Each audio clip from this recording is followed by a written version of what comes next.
Thank you very much, Clara. I'm very happy to be with you, and congratulations to all the great work that you've been doing over the last 15 years.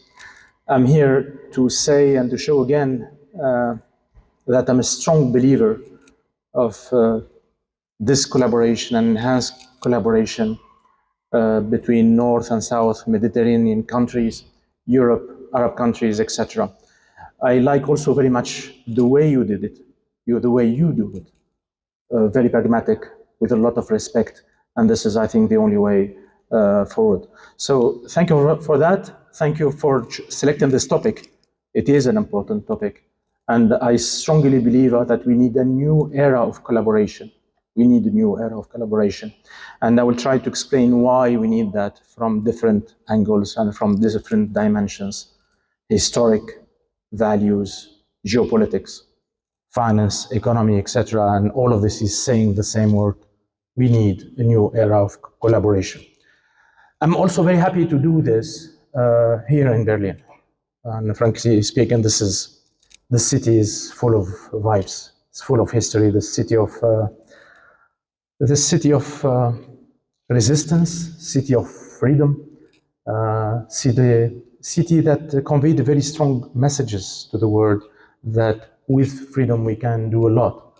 And one of the messages that we can hear also, we can take from history over the last 62 years, especially since the war, that we saw completely two different phases. One a little bit less than 30 years with very bad impact on people and society with the war. And then we saw completely different period once we get rid of the war, and we saw prosperity for all the people.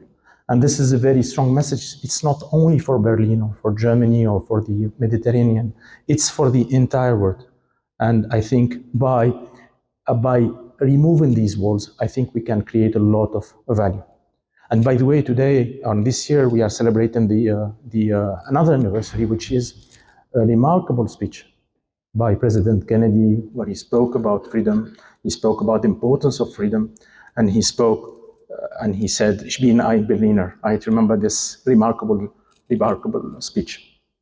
Now, moving from history, I would like to start with a very pragmatic and iconic project, which sees somehow representing this union and this collaboration between North and South, etc. But unfortunately, this project was extremely delayed, according to me. This project is a link, is the undersea cable between North Africa, Tunisia, Italy, Europe. This project is ticking so many boxes, and I'm taking specifically this project because we are talking about energy, we are talking about security of Europe, and we are talking about climate change, green energy, etc.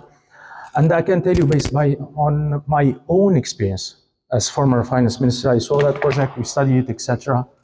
We had the technology, we had the investment. Until now, this project didn't really stop. And probably it will be effective in 4 years, 5 years down the road. And the question is, why it took us a long time and cost us a lot? And we knew that there were strategic pressure on energy supply from the East, right, etc., and we didn't do it. And one of the main reasons that I can tell you is that in reality, we did two business cases. One business case for Tunisia, which wasn't good enough, and one business case for Europe wasn't good enough. What is the mistake? The mistake is that we did two different business cases rather than doing one business case. If we had done this common exercise together, we would have launched this project long time ago without seeing all of this. You got my message? And this is why we need to think collectively rather than focusing on maximizing individual values for each and hoping that by maximizing the individual values we'll reach the maximum value for all of us. And this is not happening. And the same thing applies also when it comes to economic development. Same thing. We work together. We don't use enough the potential of each side, and we keep thinking on a separate mode. There is a huge potential. youth. Tunisia, for example, can be and is about to become a digital technology hub, clearly.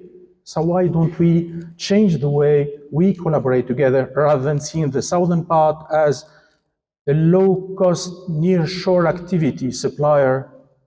We change it to something we co-create together, we invest together, we innovate together, we do research and development together, and we invest together and create wealth together and prosperity together with Africa and for Africa. And I see tremendous growth opportunities there. So, but why it's not progressing? Why? Because the opportunity is there. Because there is also another wall here. Because we live in a period of scarcity of public funds. We saw, and we know it, and that the solution should come mainly from the private sector. And the problem, by the time we take the decision, there is what we call the beta factor, or the risk factor for the private investors. And that factor is very high. And we need to break it. We need to break it, and there are instruments to reduce the beta factor, to reduce the risk, and to split the risks between the different countries and the different private investors. From the geopolitical perspective also, we see very big changes, tremendous changes. And these changes, unfortunately, are impacting all of us, not only Europe. The war in Ukraine, its cost. No one can tell how much it will last and what's the ultimate cost. And we are paying, all of us, not only the entire world, but especially our region. We see tensions. We see, and we don't know, and we cannot only predict based on the best case scenario. There are potential scenarios with more tensions around Taiwan. What happens if things goes wrong? What happens if we start seeing more sanctions? Which, of course, we don't want to see more sanctions and we don't want to go there, but what happens? So we should not do the same mistakes that we did for the undersea cable and say, okay, we didn't know. Because Europe today is heavily dependent on certain countries. And diversification is a must. From the economy, diversification is a must. From social development, prosperity development, etc., etc. And this is why we need to work, again, closer together. There is another dimension, another wall that we need to remove, which is the financial one. I see a very big wall in this financial world. There are the countries who master the financial flows, the financial market. They have very strong currencies, dollar, euro, etc. And there are others, right, who are on the other side of the wall. I see it. And based on my experience as former finance minister, I saw it and continue to see it. And what happened recently, you saw that over the last couple of years, we saw the tightening of monetary policies. And you know that these tightening, significant tightening, 4.5% here, interest rates 5.5, etc. This has a tremendous cost on least developed countries, with economies with the lowest economies. Many of them, 60% of them, they are now at very risk in terms of debt. And this ratio doubled since 2015. Can you imagine this? And these tightening of the monetary policies, they have an impact of tens of billions of US dollars equivalent. They have to pay. They have to pay. And this is another wall that we need to work on. And there are also solutions how to break it. And if we continue on the same way, doing the same thing, and I'm listening on the decisions and what was recently said, that the scenarios, the most likely scenarios that even not next year, but the following year will be more than 5% still.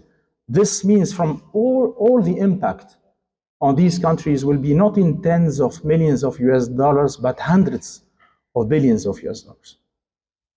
And I didn't see any serious study to say it. So here I'm really requesting, and I hope that this is one of the messages that we should all collectively convey. Let's do a serious study. Let's start with this and see impact. And if this former finance minister is estimating correctly this impact or not based on this scenario, and of course the estimation should take care not only the budget impact, but also the impact on economy with these scenarios. So, and this is another wall that we need to break. From the culture perspective and the values perspective, I can tell you, and having lived in both sides of the Mediterranean, I know very well both cultures. We have a very large set of common values. And this is the cement of building any strong relationship and partnership. And this, we should rely on this heavily. So how to do it? And we all agree together, all, south, north, etc., that any attack on human values, on human rights, is an attack on humanity. We all share the same values, and these are the foundations of any solid collaboration.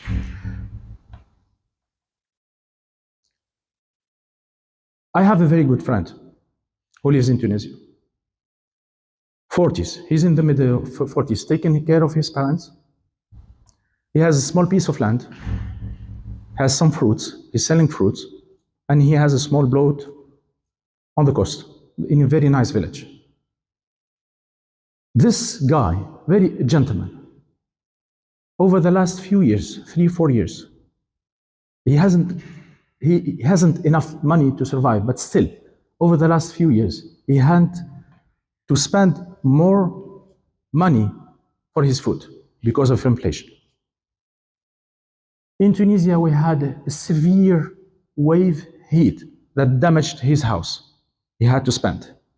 And what happened also during summer is that 80% of what he was supposed to produce, he couldn't do that. It was reduced by 80%. He wasn't responsible for any of these things, for the climate change, for the war, etc. And he doesn't know yet that he also need to pay extra bill because of the tightening of the monetary policy. It is coming, and we'll have to pay for that indirectly. He has a small boat. He had to lock it with a padlock, with chains, etc., because he knows that there are people who would like to cross the sea to come. And his boat, small boat, has much more value than its market value. All of this is saying, with the very big changes, demographic changes, this is all telling us, with the demographic evolution, with the geopolitical tensions, with all these uncertainties, that, and I would like really to say it in a very clear, direct way, that the migration crisis didn't start yet if we continue doing the same thing. And from what I'm reading and what I'm hearing, these politics and the new MOU signed by Europe and certain countries, etc., we are trying to improve slightly things that we've been doing so far. And if we don't really upscale what we are supposed to do, we will not change things. So let's really upscale it. Let's remove all these walls, these barriers, the beta wall, the finance wall, all the other walls, etc., so that we collectively create much more value together. Thank you very much.